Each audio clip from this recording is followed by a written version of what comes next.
منیر نے جو اپنی شاعری کی ابتدا کی وہ محض 14 برس کی عمر میں کی تھی. 14 برس کی عمر میں 14 برس کی عمر میں جو ہے انہوں نے کیا کی تھی؟ شاعری کی تھی. سادمہ کہہ رہی ہے سر میں بھی فیروز آباد سے ہوں. ٹھیک ہے، تو پھر تو آپ کو پتا بھی ہوگا ان کے نام پہ ایک چوک ہے جس کا نام ہے منیر چوک، جہاں پر ان کی یادگار میں ایک مشاعرہ ہوا کرتا تھا جس کا نام تھا بزم منیر. یہی نام تھا نا، بزم منیر. ابھی بھی ہوتا ہے، پوچھا جاتا ہے کہ منیر چوک پر کس کی یاد میں مشاعرہ ہوتا ہے تو بزم منیر کے نام سے ہوتا ہے. اور یہ کس لیے ہوتا ہے؟ یہ منیر شیخو آبادی کی یاد میں کیا جاتا ہے، اور یہ ان کے حیات میں ہی کیا جاتا تھا. لیکن ابھی کچھ ماحول اس طرح سے ہو گیا ہے تو وہ جو ہے وہ کیا ہو گیا ہے؟ بند ہو گیا ہے. کیا ہو گیا؟ بند ہو گیا. ٹھیک. اسی کے بعد ان کا ایک بیٹا تھا جس کا نام تھا سید ابو محمد. سید ابو محمد سید ابو محمد یہ ان کا بیٹا تھا، اور یہ بھی اپنے والد کی طرح کیا کرتا تھا؟ شعر و شاعری کرتا تھا. اور اس کا تخلص تھا بدر. تخلص تھا اس کا بدر. ٹھیک ہے، تو یہ کچھ ان کی حالات زندگی سے جو ہے وہ آپ کو یاد رکھنا اور دھیان رکھنا. کہا جاتا ہے کہ 1857 کی جب کرانتی ہوئی 1857 میں، تو انہوں نے جو ہے وہ بہت چڑھ کے جو ہے وہ حصہ لیا، اور ان کو جو ہے وہ انڈمان نکوبار کی جیل میں کیا رکھا گیا؟ قید رکھا گیا بہت عرصے تک. اور وہیں پر انہوں نے اپنا ایک نظم کا مجموعہ لکھا جس میں نام تھا قید سے نجات. قید سے نجات، ہاں، جس کو کالا پانی کہتے ہیں. قید سے نجات ان کے نظموں کا مجموعہ ہے، ایک ہی نظم کا مجموعہ ہے جو ایگزام میں آپ سے پوچھا جا سکتا ہے. اسی کے علاوہ انڈمان نکوبار جو ہے وہ جیل میں رہے، اور لوگ جیل میں رہتے ہیں اور ان کی جو اپنی پرسنل لائف ہوتی ہے اس میں جو ہے وہ بہت اتار چڑھاؤ ہے. تو کہا جاتا ہے کہ ان کی والدہ، ان کی بیوی بھی جو ہے وہ تبھی جو ہے وہ کیا ہو گئی تھی؟ فوت ہو گئی تھی. نام کا نہیں معلوم ہے لیکن کہا جاتا ہے. تو جو شریک حیات ہے وہ بھی اس کو جو ہے وہ نصیب نہیں ہوا دیکھنا، ایسا کہا جاتا ہے. اور 1857 میں یا 1857 کا مجاہد شاعر 1857 کا مجاہد شاعر ہم کس کو کہتے ہیں؟ منیر شیخو آبادی کو ہی کہتے ہیں. اور ان کی ایک کتاب ہے منیر شیخو آبادی کی جس کا نام ہے جنگ آزادی. جنگ آزادی 1857. جنگ آزادی 1857 کا مجاہد شاعر، یہ منیر شیخو آبادی کی ہی لکھی ہوئی کتاب ہے جنگ آزادی. جنگ آزادی 1857 کا مجاہد شاعر. اور اسی میں جو ہے انہوں نے ساری چیزیں جو ہیں وہ کیا کی ہیں؟ بیان کی ہیں 1857 کے حوالے سے. 1857 کے حوالے سے جنگ آزادی کا مجاہد شاعر بہت اہم ہے. ٹھیک ہے، اس کے بعد نیکسٹ لکھ لیجیے گا. اس میں جنگ آزادی 1857 کا مجاہد شاعر، اور یہ ان کی ہی تصنیف ہے. اس کے بعد ان کی ایک اور تصنیف ہے جس کا نام ہے طلسم گوہر بہار. طلسم گوہر بہار یہ بھی منیر شیخو آبادی کی ایک تصنیف ہے. ٹھیک. اس کے بعد ان کا ایک دیوان ہے منیر شیخو آبادی کا جس کا نام ہے منتخب العالم. منتخب العالم ٹھیک ہے، ان کا ایک دیوان ہے منتخب العالم. اس کے بعد نیکسٹ لکھ لیجیے گا.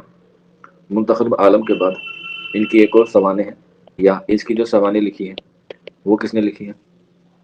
نام لکھ لیجیے گا. منیر شیخو آبادی حیات و کلام. منیر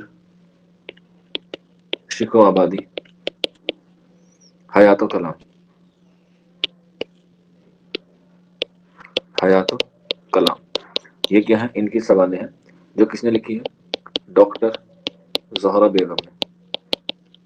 ڈاکٹر زہرا بیگم نے لکھی ہے ان کی تصنیف منیر شیخو آبادی حیات و کلام. اس کے بعد موسٹ امپورٹنٹ اور اسٹار بنا کے لکھ لینا انتخاب کلام میر شیخو آبادی. انتخاب کلام منیر شیخو آبادی. ٹھیک ہے، یہ کب لکھی گئی؟ 1982 میں. کس نے لکھی؟ ریاض الدین نے. اور موسٹ امپورٹنٹ ہے، اسی میں جو ہے وہ ساری چیزیں آپ کو مل جائیں گی. اگر آپ منیر شیخو آبادی کے بارے میں کچھ اور ڈیٹیل سے جاننا چاہتے ہیں تو یہ کتاب آپ لوگ آرام سے پڑھ سکتے ہیں. تقریباً 200 کے آس پاس پیج کی تصنیف ہے، اور اس میں جو ہے وہ آپ کو پوری طریقے سے کیا دیا گیا ہے؟ اس میں بیان دیا گیا ہے. ان کی حالات زندگی بیان دی گئی ہے، اور اس کے علاوہ جو ہے وہ اس میں ان کے کام کیا کیا کیے ہیں، ان کی کیا زندگی رہی ہے، ساری چیزیں. اور کبھی کبھی اس میں پوچھ لیں گے آپ لوگوں سے یہ کہاں سے شائع ہوئی تھی، تو لکھنؤ سے شائع ہوئی ہے. اور لکھنؤ میں بھی ایک ہی بورڈ آتا ہے ہمارے پاس، اتر پردیش. ٹھیک ہے. اتر پردیش کو کوئی بچہ بتا سکتا ہے اتر پردیش کیوں کہتے ہیں؟ اتر پردیش کو اتر پردیش کیوں کہتے ہیں؟ اتر پردیش کو اتر پردیش کیوں کہتے ہیں؟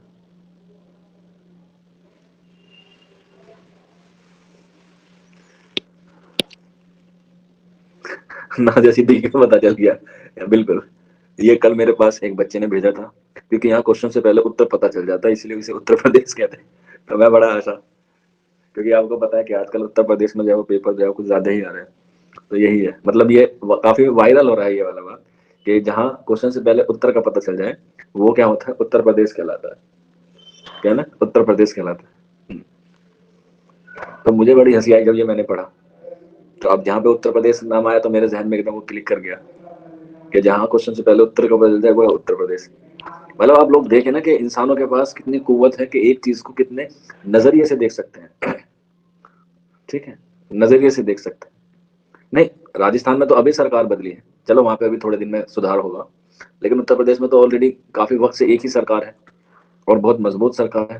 اتنی مضبوط سرکار ہے کہ بلڈوزر بھی نہ توڑ پائے. تو اس طریقے سے ہے وہ بات. ٹھیک. چلیے خیر، آپ لوگ اپنے ایگزام کی تیاری میں لگے رہیے. دعا کیجیے گا کہ آپ کا نہ ہو، نہیں تو آپ کی محنت اور آپ کا پیسہ دونوں ڈوب جائے گا. چلیے، اس کے بعد ان کی ایک تصنیف اور ہے جس کا نام ہے تنقید.